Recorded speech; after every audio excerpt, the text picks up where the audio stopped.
Iran மீதான போரை தொடருமாறு Saudi பட்டத்திலவசர் டிரம்புக்கு தொடர்ந்து அழுத்தம் கொடுத்து வருவதாகவும், ஈரானில் ஆட்சி மாற்றம் ஏற்படுவது வளைகுடா நாடுகளின் பாதுகாப்பிற்கு அவசியம் என முகமது பின் சல்மான் கருதுவதாகவும் நியூயார்க் டைம்ஸ் இதழ் செய்தி வெளியிட்டுள்ளது. ஈரான் மீதான அமெரிக்கா மற்றும் இஸ்ரேலின் கூட்டு தாக்குதல் 4வது வாரத்தை எட்டியிருக்கும் நிலையில் போர் நிறுத்தம் அமலுக்கு வருவதற்கான அறிகுறிகள் தென்பட தொடங்கியுள்ளன.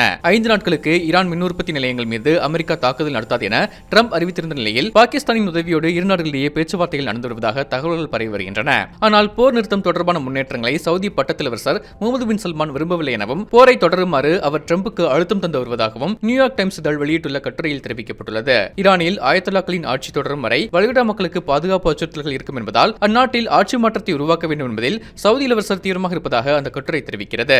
ஈரானின் ராணுவ தளங்கள் மட்டுமல்லாது எண்ணெய் மற்றும் எரிசக்தி கிடங்குகளையும் தாக்குமாறு டிரம்பிடம் அவர் கூறி வருவதாகவும் அந்த கட்டுரையில் குறிப்பிடப்பட்டுள்ளது. ஆனால் இதனை முற்றிலுமாக மறுத்திருக்கும் சவுதி தரப்பு மத்திய கிழக்கில் அமைதியான சூழல் நிலவுவதையே விரும்புவதாக விளக்கம் அளித்துள்ளது. அதே நேரம் சவுதியின் கிங் ஃபகத் விமானப்படை தளத்திற்குள் அமெரிக்க ராணுவம் நுழைய அந்நாடு ஒப்புக்கொண்டிருப்பதாலும், ஈரானுக்கு எதிராக தங்களது தளங்களை பயன்படுத்த மாட்டோம் என்கிற அதன் முந்தைய நிலைப்பாட்டில் இருந்து மாறுபட்டிருப்பதாலும் வளைகுடா நாடுகளில் முக்கியத்துவம் பெற சவுதியும் அமெரிக்கா மற்றும் இஸ்ரேலுடன் இந்த தாக்குதலில் கைகோர்க்குமா என்கிற கேள்வி வலுத்துள்ளது.